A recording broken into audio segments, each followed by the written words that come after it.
प्यारे विद्यार्थियों, आप सभी लोगों को नमस्कार।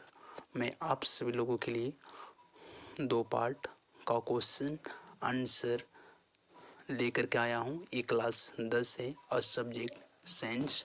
2 पार्ट आप लोग देख पा रहे होंगे स्क्रीन में, ठीक है। स्क्रीन में देख पा रहे होंगे चैप्टर 2 और पार्ट का नाम है एसिड, बेस एंड सोल्ट, जिसको कहेंगे अम्ल, क्षार और लवण। ये जैक बोर्ड के विद्यार्थियों के लिए बहुत ही लाभकारी होगा। और ये ना एग्ज़ाम 2025 में जो होने वाला है, आप लोग इसे यदि एक बार सभी पार्ट आप लोग पढ़ लेते हैं ना, तो क्या है कि आप लोग कोई किताब भी नहीं पढ़े, लेकिन मैं कहूँगा इसमें आप लोग 80% आप लोग ज़रूर उठा सकते हैं। तो आप लोग एक बार देखिए, मैं आपको इसको थोड़ा जूम करके दिखा देता हूँ, ठीक है। और आप लोग मेरे साथ चलिए, ठीक है। मैं क्वेश्चन यहाँ पे आप लोग को भी दिख पा रहा होगा।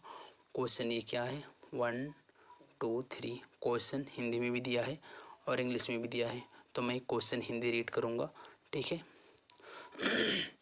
क्वेश्चन नंबर 1 देख पा रहे होंगे प्यारे दोस्तों। कोई बिलियन लाल लिटमस पत्र को नीला कर देता है।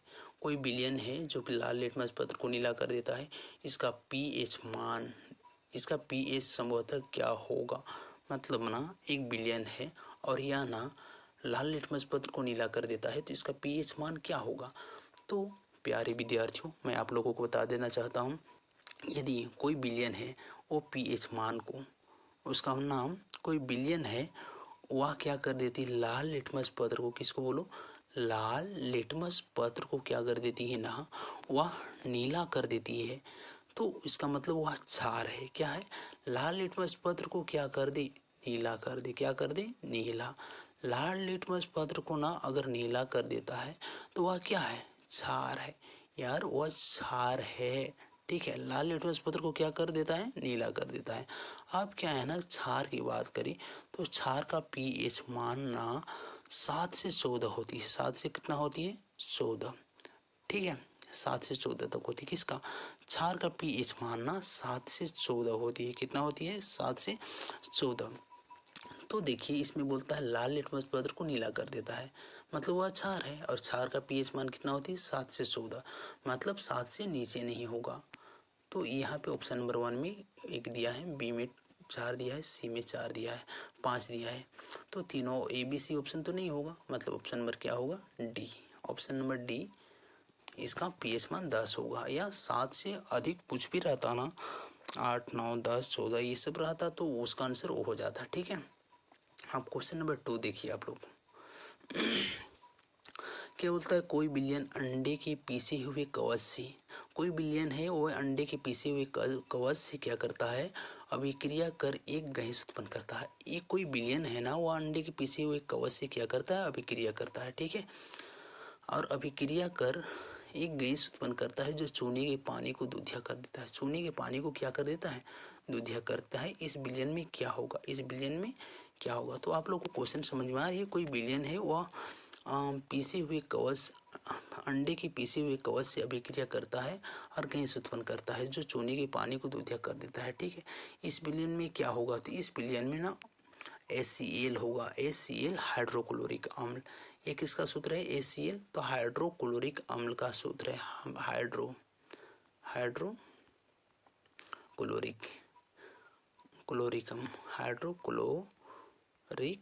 अम्ल, ठीक है।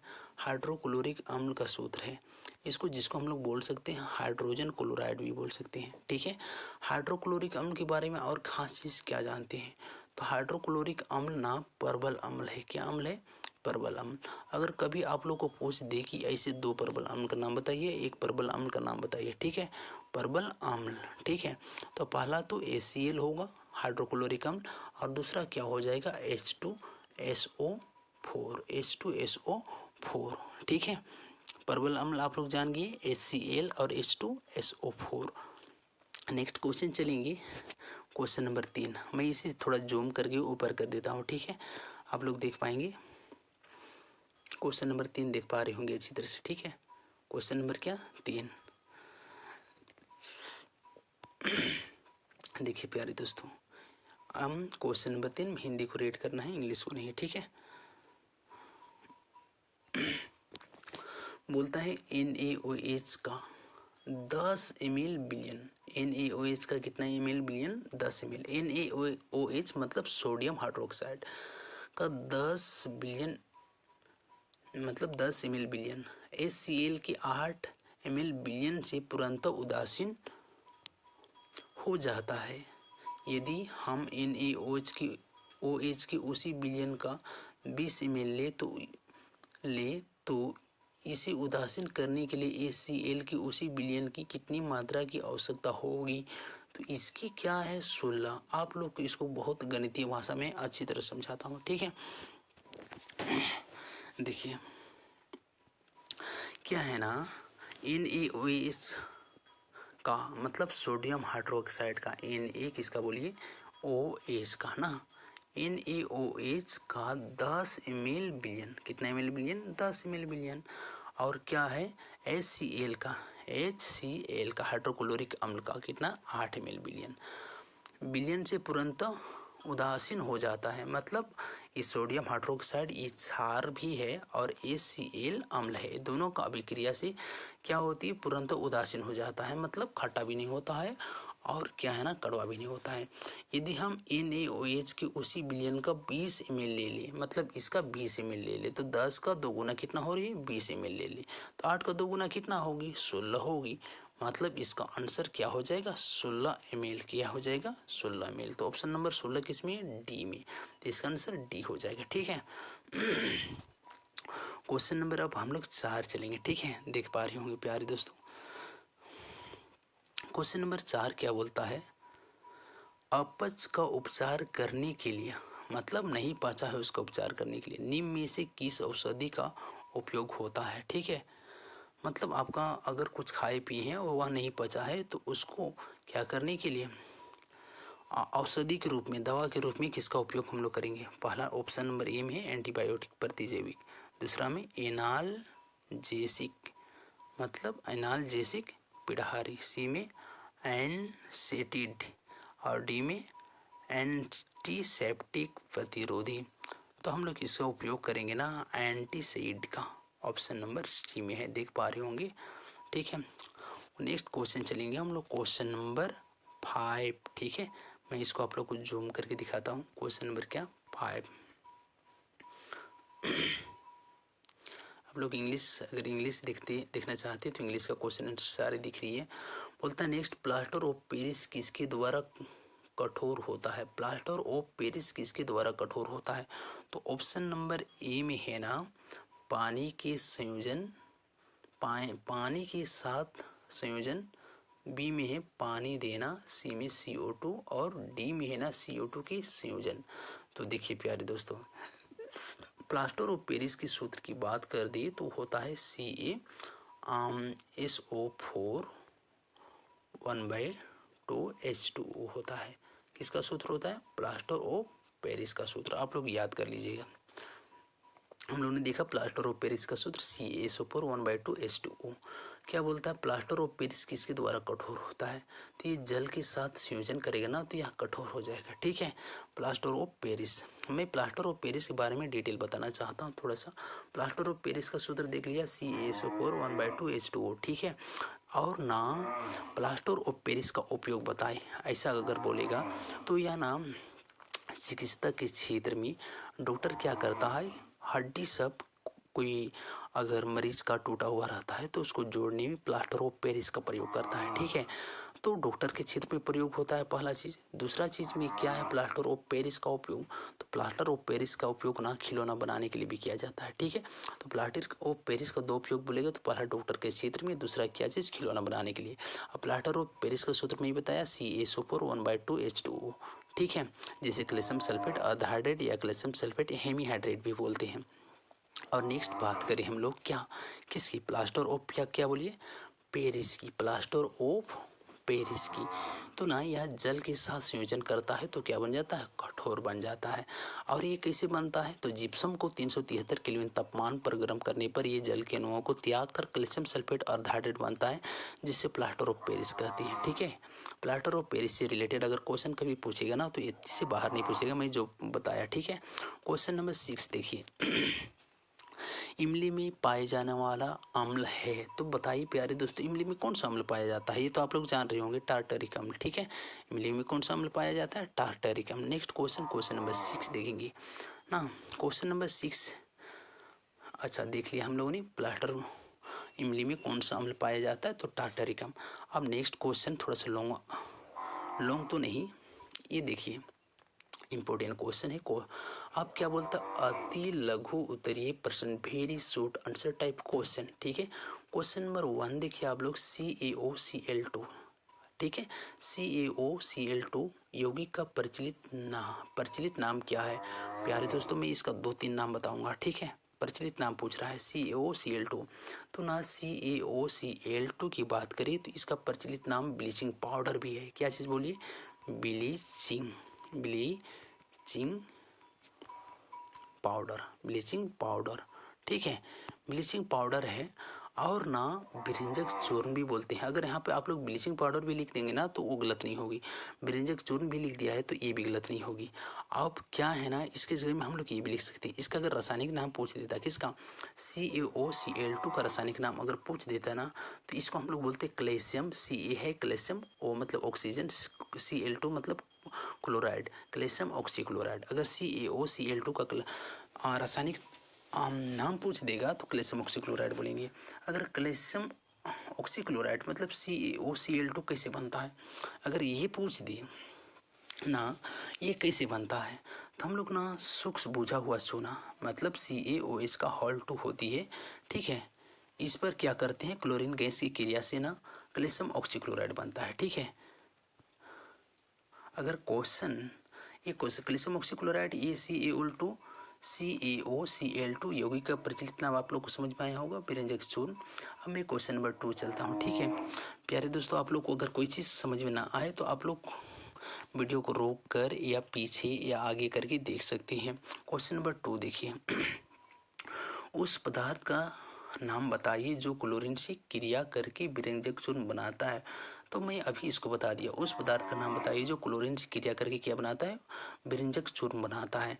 तो उस पदार्थ का नाम क्या है? मैं अभी बताया, CaOH का Hol2। ये क्लोरीन से मतलब Cl2 से क्या करती है? अभिक्रिया करती है और बिरिंजक चूर्ण बनाती है, CaOCl2 बनाती है। ठीक है, तो इस क्या चीज़ कौन होता है? इसका आंसर क्या होगा? CaOH का Hol2, यहाँ पे देख पा रहे होंगे। ठीक है, देखिए ये चीज़ है, इसको ना हम लोग 2-3 नाम से जानते हैं। CaOH का Hol2 को कितने नाम से जानते हैं? 2-3 नाम से हम लोग जानते हैं CaOH का Hol2 को। पहला चीज़ तो देखिए प्यारे दोस्तों, आप लोग भी इसको घर में उपयोग करते हैं। ठीक है, तो मैं इसको डिटेल थोड़ा सा करना चाहता हूँ। CaOH का Hol2 ये क्या है ना, इसको बूझा हुआ चूना भी बोलते हैं। क्या बोलते हैं? बूझा चूना। ठीक है, बूझा चूना का सूत्र है, बूझा क्या बोलिए? चूना को सूत्र है CaOH का Hol2। जब आप लोग बाजार से चूना खरीद के लाते हैं और उसमें पानी डालते हैं तो वह क्या लगता है? डबकने लगता है और गर्म हो जाता है, जिसका सूत्र क्या होता है? CaOH का Hol2। ठीक है, और यहाँ ना क्लोरीन के साथ क्रिया करके बिरिंजक चूर्ण बनाती है। देख लीजिए CaOCl2, और ना साथ में जल बनाती है। बट हम लोग को क्वेश्चन पूछा था कि क्लोरीन से क्रिया करके कौन क्या बनाती है? बिरिंजक चूर्ण बनाती है। तो हम लोग बोलेंगे बूझा हुआ चूना बोलेंगे, या सूक्ष्म बुझा हुआ चूना बोलेंगे, या कैल्शियम हाइड्रोक्साइड भी बोल सकते हैं। ठीक है, नेक्स्ट क्वेश्चन देखिए, क्वेश्चन नंबर 3। ठीक है, बोलता है कठोर जल को मृदु करने के लिए किस सोडियम यौगिक का उपयोग किया जाता है? कठोर जल को मृदु करने के लिए किस सोडियम यौगिक का उपयोग किया जाता है? तो बताइए प्यारे दोस्तों, आप लोग कपड़ा धोने जाते हैं। ठीक है, कपड़ा धोने जाते हैं तो जल कठोर होती है, आप उसको मृदु जब तक नहीं बनाएंगे तब तक कपड़ा का वो मैल होता है ना, वो नहीं छूटेगा। तो कठोर जल को मृदु करने के लिए किस सोडियम यौगिक का उपयोग किया जाता है? तो इस ना धोवन सोडा बोल सकते हैं। आप लोग धोवन सोडा कहेंगे तो जल्दी समझेंगे। ठीक है, धोवन सोडा या सोडियम कार्बोनेट, जिसका सूत्र होता है Na2CO3। इसको हम लोग कहीं कहीं आप लोग ये पाएंगे, तो ये भी पाइएगा तो इसी डाउट नहीं होइएगा। Na2CO3 .10H2O, कितने? 10 H2O किसका सूत्र है? धोवन सोडा का ना। ये क्वेश्चन हो गया। क्वेश्चन नंबर 4 चलेंगे।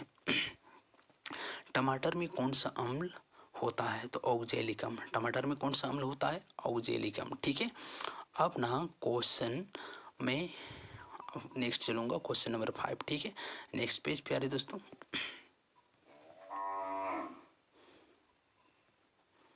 Question number next, question number 5 आप लोग देख पा रहे होंगे स्क्रीन पे। ठीक है, क्वेश्चन नंबर क्या बोलिए? 5।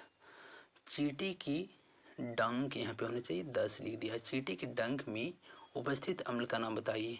चींटी का डंक में कौन सा अम्ल उपस्थित होती है? तो इसको हम लोग बोल सकते हैं फार्मिक अम्ल। इसका ना मेथेनोइक अम्ल भी बोल सकते हैं फार्मिक अम्ल को। ठीक है, फार्मिक अम्ल। नेक्स्ट क्वेश्चन, आप लघु उत्तरीय प्रश्न थोड़ा सा कुछ शब्दों में लिखने वाला क्वेश्चन हम लोग देखेंगे। ठीक है, मैं इसको जूम करके इस तरह से दिखा देता हूँ। ये क्वेश्चन आंसर आप लोग देख पाइए, मेरे साथ एक बार जरूर देखिए या रीड कीजिए या समझिए इसको। ठीक है, आप लोग के लिए बहुत ही परीक्षा के लिए उपयोगी होगा प्यारे दोस्तों। क्वेश्चन नंबर 1 आप लोग को इस स्क्रीन में साफ साफ दिखाई दे रहा होगा। बोलता आश्रित जल विद्युत का चालक क्यों नहीं होता जबकि वर्षा जल होता है? क्वेश्चन आप लोग रीड कर पा रहे हैं। आश्रित जल विद्युत का सुचालक क्यों नहीं होता जबकि वर्षा जल होता है? आश्रित जल। ठीक है, तो देखिए इसका क्वेश्चन रीड कीजिए, मैं आप लोगों को समझाते चलूंगा। आश्रित जल शुद्ध होता है। आश्रित जल क्या होता है? शुद्ध होता है। कौन सा जल? आश्रित जल जिसमें आयन नहीं बनता है, जिसमें आयन नहीं बनता है। विद्युत का चालन आयनों द्वारा होता है। तो आप लोग याद रखिए, विद्युत का चालन किसके द्वारा होता है? आयनों के द्वारा। और आश्रित जल में आयन नहीं होते हैं, इसलिए आश्रित जल विद्युत का क्या नहीं करता? चालन नहीं करता, चालक नहीं करता। आप नेक्स्ट देखिए, वर्षा के जल में थोड़ी मात्रा में अम्ल होते हैं। कौन सा? वर्षा के जल में ना थोड़ी मात्रा में अम्ल होते हैं। ठीक है, क्योंकि वायु में उपस्थित SO2 और NO2 गैस जल में मिलकर इसे अम्लीय बना देते हैं। मतलब ना H2O ऊपर से जब आती है वर्षा जल, ठीक है, तो इसमें SO2 बोलिए या ना NO2 बोलिए। ठीक है, ये गैस क्या करते हैं? जल में मिलकर अम्लीय बना देते हैं। किसको? वर्षा जल को। ये अम्ल हाइड्रोजन आयन उत्पन्न करते हैं जो विद्युत का चालन करते हैं। तो क्वेश्चन आप लोग को समझ में आई होगी। मैं शॉर्ट से इसका आंसर बताने की कोशिश कर रहा हूँ। आश्रित जल में क्या होता है? आयन नहीं होता है, आयन नहीं बनता है, और आयन नहीं बनता है वह विद्युत का चालन नहीं करेगा। ठीक है, जबकि वर्षा जल में कुछ मात्रा में अम्ल होती है और जिसमें अम्ल होती है वह विद्युत का चालन करता है। ठीक है, समझ में आ गई होगी। क्वेश्चन नंबर 2 आप लोग देखिए। क्वेश्चन नंबर क्या? 2। ठीक है, क्वेश्चन नंबर 2 देखेंगे प्यारे दोस्तों। मैं इसको जूम करके थोड़ा ऊपर कर देता हूँ। क्वेश्चन नंबर क्या? 2 देख पा रही होंगी। क्वेश्चन नंबर क्या? 2। जल की अनुपस्थिति में अम्ल का व्यवहार अम्लीय क्यों नहीं होता है? ठीक है, क्वेश्चन देख लिए होंगे। जल की अनुपस्थिति में मतलब जल नहीं होता है तो अम्ल का व्यवहार अम्लीय क्यों नहीं होता है? तो इसका आंसर पढ़िए, मैं इसे आप लोग को समझाऊंगा। ठीक है, इसका उत्तर क्या बोलता है देखिए। क्योंकि जल की अनुपस्थिति में अम्ल हाइड्रोजन आयन उत्पन्न नहीं कर पाते हैं। कौन? जल की अनुपस्थिति में अम्ल है जो कि हाइड्रोजन आयन उत्पन्न नहीं कर पाते हैं। तो बताइए, अम्ल है जो कि हाइड्रोजन आयन कब उत्पन्न कर पाते हैं? जल की उपस्थिति में। ये भी क्वेश्चन 1 नंबर का बन सकती है। जल हाइड्रोजन आयन कब उत्पन्न करते हैं? तो जल की उपस्थिति में। तो जल की अनुपस्थिति में हाइड्रोजन आयन उत्पन्न नहीं कर पाते हैं, इसलिए अम्ल का व्यवहार अम्लीय नहीं होता है। इसलिए अम्ल का व्यवहार अम्लीय नहीं होता है। केवल जल की अनुपस्थिति में ही अम्ल हाइड्रोजन आयन उत्पन्न कर पाते हैं। केवल जल की उपस्थिति में ही क्या होते हैं? अम्ल है जो कि हाइड्रोजन आयन उत्पन्न कर पाते हैं तथा अम्लीय अभिलेशन दर्शाने के लिए आयनों का बनना जरूरी होता है। तो आप लोग समझ गए होंगे ये क्वेश्चन का उत्तर। ठीक है, क्वेश्चन 2 क्या है, जल की अनुपस्थिति में अम्ल का व्यवहार अम्लीय क्यों नहीं होता है। मैं एक बार शॉर्ट में रीड कर रहा हूँ, उन्हें शॉर्ट में समझा रहा हूँ। जल की अनुपस्थिति में मतलब जल नहीं रहता है तो अम्ल का व्यवहार अम्लीय क्यों नहीं होता है। तो मैं बता देना चाहता हूँ, अम्ल होता है ना, वह हाइड्रोजन आयन कब बनाता है, जल की उपस्थिति में। अब जल नहीं रहेगा तो वह हाइड्रोजन आयन नहीं बनाएगा और उसका व्यवहार अम्लीय नहीं होगा। ठीक है, अब बता दीजिए, अम्ल है जो कि अम्लीय व्यवहार कब करता है, कब कर पाता है, जब वह हाइड्रोजन आयन उत्पन्न करते हैं। ठीक है, तो जल की अनुपस्थिति में जल नहीं होता है तो वह हाइड्रोजन आयन उत्पन्न नहीं कर पाते हैं, चूँकि वह अम्लीय व्यवहार नहीं करते हैं। और अम्ल है जो कि क्या है ना, जल की उपस्थिति में ही हाइड्रोजन आयन उत्पन्न कर पाते हैं और अम्लीय गुण को दर्शाते हैं। नेक्स्ट क्वेश्चन नंबर 3 पढ़ेंगे। ठीक है, बोलता है ताजे दूध के पीएच का मान 6 होता है। ताजे दूध के पीएच का मान कितना होता है, 6। दही बन जाने पर इसके पीएच मान में क्या परिवर्तन होगा। देखिए प्यारे दोस्तों, ताजे दूध का पीएच मान कितना होता है, 6। दही बन जाने पर इसके पीएच के मान में क्या परिवर्तन होगा। अपने उत्तर समझाइए, बताइए। ताजे दूध का पीएच मान 6 है, मतलब वह ताजे दूध के पीएच मान 6 है और वह ना अति दही बन जाएगा तो और अधिक खट्टा हो जाएगा, और अधिक खट्टा हो जाएगा मतलब उसका पीएच मान कम हो जाएगा। और जितना अत्यधिक खट्टा होगा ना कोई भी चीज़, उसका पीएच मान उतना ही कम होगा। तो इसमें उत्तर में क्या बताता है, देखिए, दही बनने की प्रक्रिया में लैक्टिक अम्ल का निर्माण होता है। ठीक है, जिसके कारण इसका पीएच मान 6 से कम हो जाएगा। देखिए शॉर्ट सा कह सकते हैं, दूध का पीएच मान 6 होता है, दही बन जाएगा तो इसका पीएच मान कम हो जाएगा। ठीक है, क्वेश्चन नंबर 4, उदासीनीकरण अभिक्रिया क्या है, 2 उदाहरण दीजिए। उदासीनीकरण अभिक्रिया, ठीक है, जब कभी भी अम्ल होता है, क्या चीज़ होता है, अम्ल, ACL बोल सकते हैं हम लोग, और क्षार, क्या चीज़, अम्ल और क्षार। जैसे क्षार में हम लोग लिख सकते हैं NaOH। ठीक है, क्षार, इसको अभिक्रिया कराएंगे। अम्ल और क्षार अभिक्रिया करके लवण बनाते हैं। जैसे यहाँ पे बना लेगा NaCl बना लेगा। ठीक है, प्लस क्या बनाएगा, H2O। हम लोग कहेंगे ना उदासीनीकरण अभिक्रिया क्या है, तो अम्ल और क्षार की अभिक्रिया से लवण एवं जल बनते हैं, जिसे उदासीनीकरण अभिक्रिया कहते हैं। यहाँ पे देख पा रहे होंगे आप लोग। ठीक है, अम्ल और क्षार की अभिक्रिया से क्या बनते हैं, लवण और जल बनते हैं, जिसे क्या कहते हैं, उदासीनीकरण अभिक्रिया कहते हैं। ठीक है, आप यहाँ पे इसका समीकरण भी देख सकते हैं। NaOH ये क्षार है, HCl अम्ल है, ये दोनों अभिक्रिया किया और NaCl बना दिया, जो नमक का सूत्र है, आप लोग जान रहे हैं। ठीक है, नमक का सूत्र सोडियम क्लोराइड बोलेंगे और ये जल बना दिया। तो ऐसी अभिक्रिया को हम लोग क्या बोलेंगे, उदासीनीकरण अभिक्रिया। इसका नेक्स्ट एग्जांपल है मैग्नीशियम हाइड्रोक्साइड, MgOH2 और HCl, यहाँ पे देख रहे होंगे। ठीक है, ये अभिक्रिया करती है और MgCl2 बनाता है। ठीक है, प्लस H2O बनाता है। तो MgCl2 ये लवण है और H2O ये क्या है, जल है। ठीक है, तो आप लोग ये प्यारे दोस्तों ये समझ पा रहे होंगे, मुझे ऐसा लग रहा है। एक बार रीड कर दे मेरे साथ ना, आप लोग को साथ साथ में कम समय भी लगेगा और साथ में इसे एक फुट पर पढ़ लेंगे आप लोग ना, तो आप लोग के लिए एग्जाम के लिए बहुत ही उपयोगी होगा। ठीक है, नेक्स्ट पेज में चलता हूँ। ठीक है, नेक्स्ट क्वेश्चन देखिए, क्वेश्चन नंबर 4 हम लोग ने देखा था। क्वेश्चन नंबर अभी क्या देखेंगे, 5। क्वेश्चन नंबर क्या बोलिए, 5।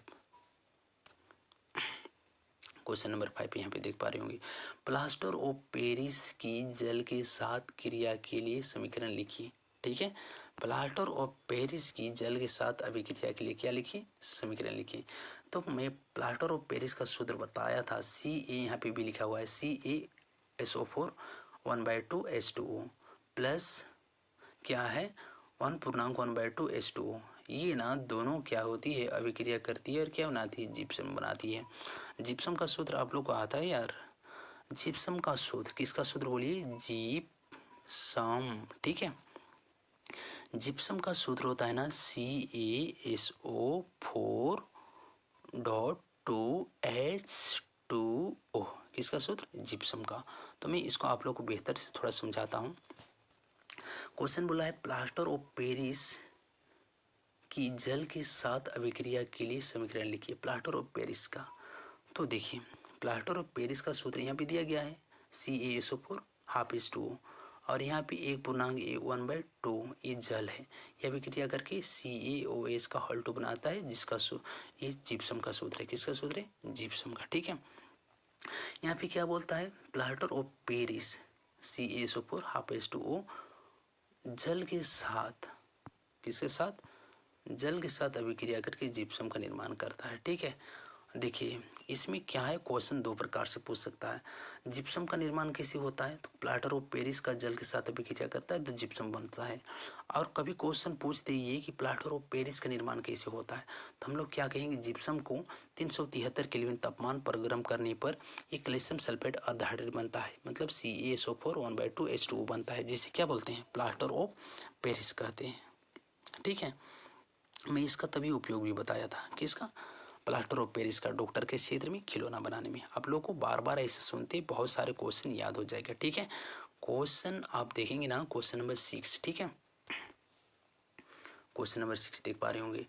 Sodium hydrogen carbonate, sodium hydrogen carbonate, ये मीठा सोडा को बोल रहा है। सोडियम हाइड्रोजन कार्बोनेट जिसका सूत्र होता है NaHCO3।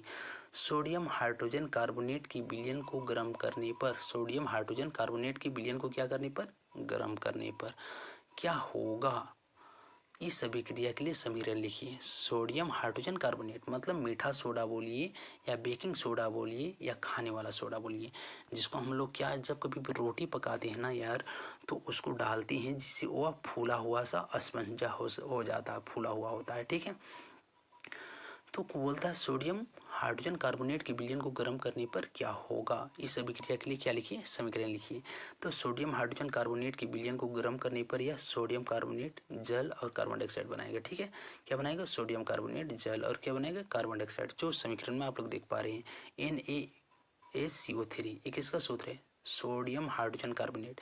इसको बोल सकते हैं मीठा सोडा या बेकिंग सोडा या खाने वाला सोडा बोल सकते हैं, कोई दिक्कत? ये बनाया Na2CO3। ये सूत्र है ना किसका? सोडियम कार्बोनेट का। ठीक है, और ये किसका है? जल का। ये किसका है? CO2 कार्बन डाइऑक्साइड का। ठीक है, नेक्स्ट क्वेश्चन, क्वेश्चन नंबर 7 देख पा रहे होंगे आप लोग। क्वेश्चन नंबर 7 के क्या बोलता? आपके पास 2 बिलियन A एवं B है। आपके पास कितने बिलियन है बताइए? 2 बिलियन। क्या क्या? A और B। ठीक है, A बिलियन और B बिलियन है किसके पास? आपके पास। नेक्स्ट क्वेश्चन पढ़िए। बिलियन A के pH का मान 6 है। इसका pH का मान क्या है? 6 है, मतलब बताइए आम्ल है यार, क्या है? आम्ल है। ठीक है, एवं बिलियन B के pH का मान 8 है। इसका pH मान क्या है? 8 है, मतलब ये क्या है बताइए? क्षार है। ठीक है, जिसका pH मान 7 से कम वह अम्ल होगा, जिसका pH मान 7 से अधिक वह क्या होगा? क्षार होगा। नेक्स्ट देखिए, किस बिलियन में हाइड्रोजन आयन की सांद्रता अधिक है? किस बिलियन में हाइड्रोजन आयन की सांद्रता अधिक है? कि कौन सा बिलियन में हाइड्रोजन आयन की सांद्रता अधिक है? क्वेश्चन पढ़ लीजिए। इनमें से कौन अम्लीय है तथा कौन क्षारीय है? तो जिसका pH मान ना क्या है? 7 से कम हो वह अम्लीय है, और जिसका pH मान 7 से अधिक मतलब 8 है वह क्या है? क्षारीय है। आप इसको उत्तर रीड कीजिए एक बार। जिस बिलियन का pH मान 7 से अधिक है तो वह क्षारीय है, मैं बोला ना। और जिस बिलियन का pH मान 7 से कम है वह अम्लीय है। ठीक है, नेक्स्ट पढ़िए। इसलिए बिलियन A अम्लीय है और बिलियन B क्षारीय है। आप क्वेश्चन क्या बोलता? अम्लीय बिलियन में हाइड्रोजन आयन की सांद्रता अधिक होती है। अम्लीय बिलियन में हाइड्रोजन आयन की सांद्रता क्या होती है? अधिक होती है, इसलिए बिलियन A में हाइड्रोजन आयन की सांद्रता अधिक है। क्वेश्चन समझ में आ गई होगी। Question number 7। अब क्वेश्चन नंबर 8 हम लोग रीड करेंगे। ठीक है, क्वेश्चन नंबर क्या बोलिए? 8। क्वेश्चन नंबर 8 रीड करना है हम लोग को। ठीक है, देखिए क्वेश्चन नंबर 8 आप लोग को दिख पा रहा होगा। क्वेश्चन नंबर क्या? 8 यहाँ पे देख पा रहे होंगे। ये क्वेश्चन नंबर 8 है प्यारे दोस्तों। बोलता है ना, हाइड्रोजन आयन की सांद्रता का विलयन की प्रकृति पर क्या प्रभाव पड़ता है? क्वेश्चन फिर से रीड कीजिए। हाइड्रोजन आयन की सांद्रता का विलयन, हाइड्रोजन आयन की सांद्रता का विलयन की प्रकृति पर क्या प्रभाव पड़ता है? मतलब ना हाइड्रोजन आयन की सांद्रता है, ठीक है, का विलयन की प्रकृति पर क्या प्रभाव पड़ता है? तो देख लीजिए इसका उत्तर यहाँ पे। हाइड्रोजन आयन की सांद्रता बढ़ने पर विलयन का अम्लीय गुण बढ़ता है। हाइड्रोजन आयन की सांद्रता जैसे जैसे बढ़ती जाएगी विलयन का अम्लीय गुण क्या होगा, बढ़ेगा। और हाइड्रोजन आयन की सांद्रता कम होने पर विलयन का क्षारीय गुण बढ़ता है। देखिए हाइड्रोजन आयन बढ़ेगा तो अम्लीय गुण क्या होगा, बढ़ेगा। हाइड्रोजन आयन घटेगा तो क्षारीय गुण बढ़ेगा। क्वेश्चन नंबर 8 मैं रीड कर दिया, ठीक है। मैं नेक्स्ट क्वेश्चन चल रहा हूँ, ठीक है। Next page.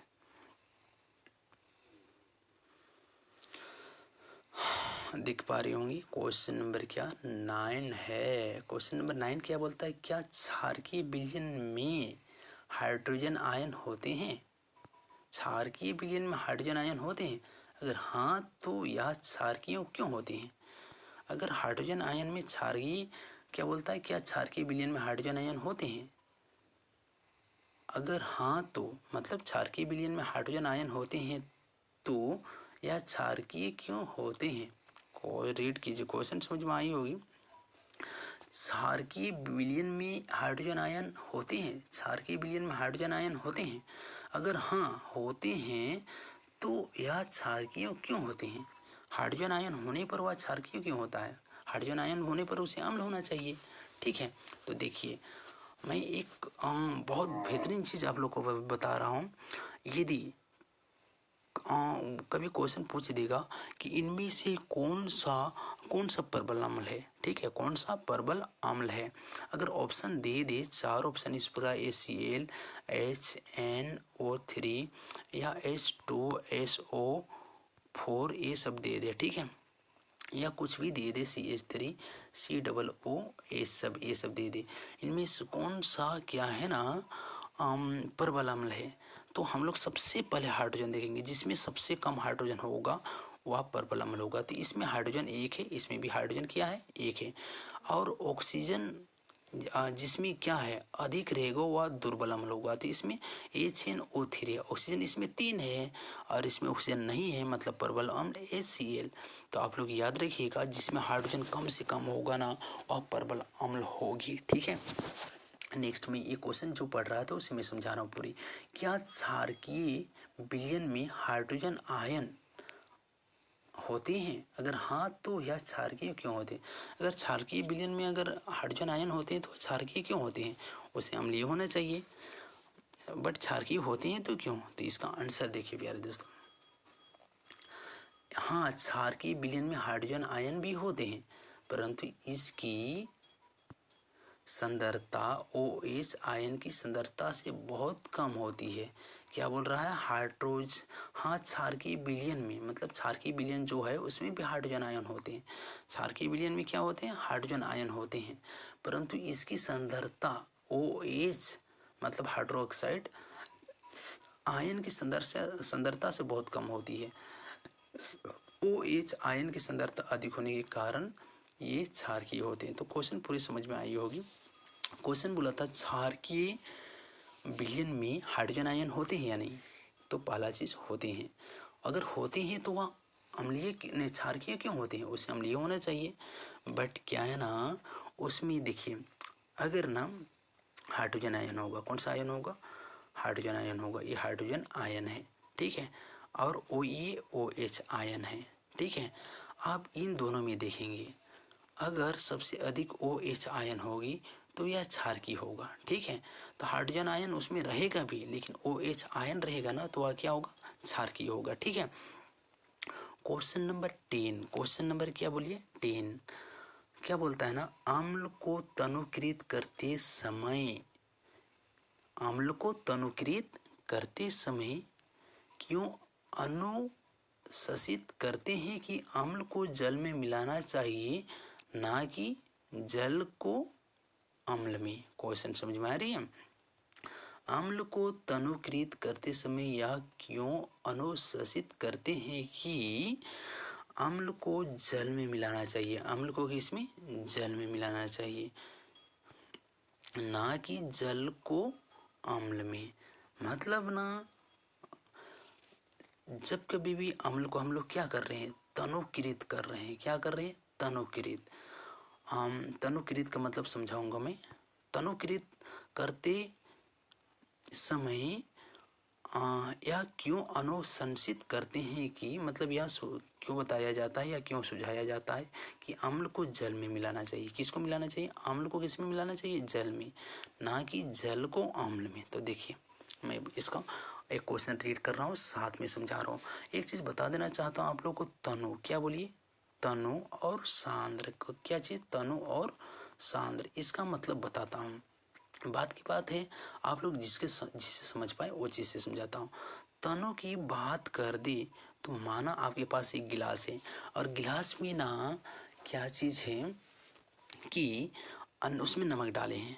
उस 2 गिलास है समझिए, और उस गिलास में, दोनों गिलास में पानी है। एक एक गिलास, दोनों गिलास बराबर है और दोनों गिलास में एक एक गिलास पानी है, ठीक है। अब दोनों गिलास में नमक डालिए, एक गिलास में अधिक नमक डालिए, एक गिलास में क्या डालिए, जैसे यहाँ पे मान के चलिए एक गिलास है, ठीक है, और यहाँ पे एक गिलास बना दिया, 2 गिलास बना दिया मैंने, और ये इस गिलास में क्या है? पानी है, इसमें भी क्या है? पानी है। अगर मैं दोनों में पानी है, भरा हुआ है, पानी क्या है? भरा हुआ है, जल से भरा हुआ है। अब इसमें क्या है? इसमें अधिक नमक डाल दीजिए, इसमें क्या कर दीजिए? अधिक नमक डाल दीजिए, इसमें बहुत ही कम मात्रा में नमक डालिए, ठीक है।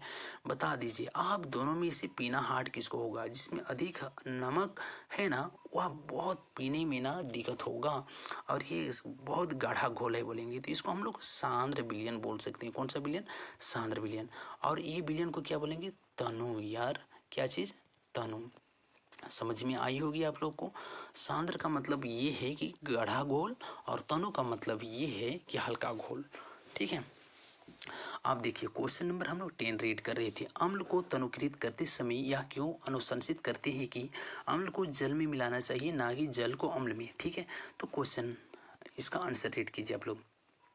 जल में अम्ल के घुलने की प्रक्रिया अत्यंत ऊष्माक्षेपी होती है। ऊष्माक्षेपी अभिक्रिया मैं आप लोगों को समझाऊंगा। जल में अम्ल के घुलने की प्रक्रिया अत्यंत ऊष्माक्षेपी होती है। ऊष्माक्षेपी मतलब जिसमें ऑक्सीजन जुड़ती है, सॉरी, ऐसी अभिक्रिया जिसमें ना क्या है, ऐसी रासायनिक अभिक्रिया जिसमें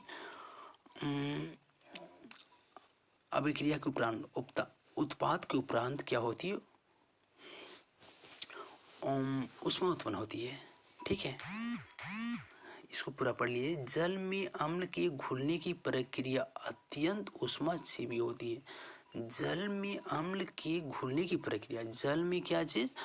अम्ल की घुलने की प्रक्रिया अत्यंत ऊष्माक्षेपी होती है। अत्यंत क्या होती है?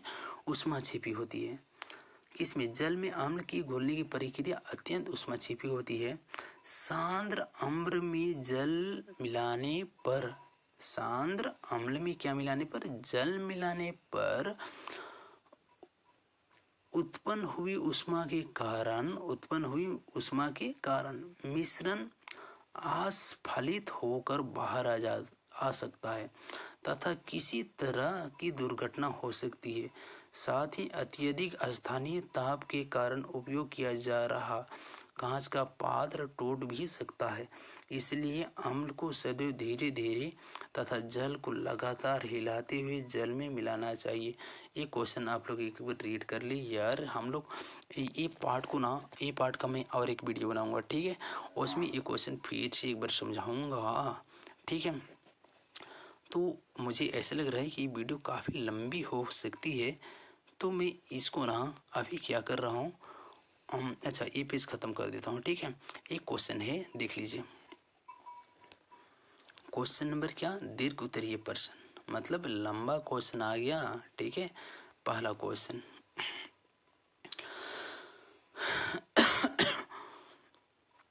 धोने का सोडा, मैं बताया था धोने का सोडा का सूत्र होता है ना Na2CO3.10H2O। 10 क्या बोलिए? H2O, सोडियम बाइकार्बोनेट बोलिए, या कठोर जल को मृदु कर देता है। देखिए प्यारे दोस्तों, धोने का सोडा एवं बेकिंग सोडा, धोने का सोडा एवं क्या सोडा? बेकिंग सोडा की 2 प्रमुख उपयोग बताइए। धोने का सोडा एवं बेकिंग सोडा के 2 प्रमुख उपयोग बताइए, ठीक है। धोने का सोडा एवं बेकिंग सोडा के 2 प्रमुख उपयोग बताइए। तो ना देख लीजिए, धोने का सोडा के दो प्रमुख उपयोग। धोने का सोडा के कितने प्रमुख उपयोग? दो प्रमुख उपयोग, ठीक है। किसका? धोने का सोडा प्रमुख उपयोग। कहाँ? साबुन तथा कागज उद्योग में। कहाँ? साबुन तथा कौन सा उद्योग में? कागज उद्योग में। अब क्या है दूसरा? घर में साफ सफाई के लिए, ठीक है।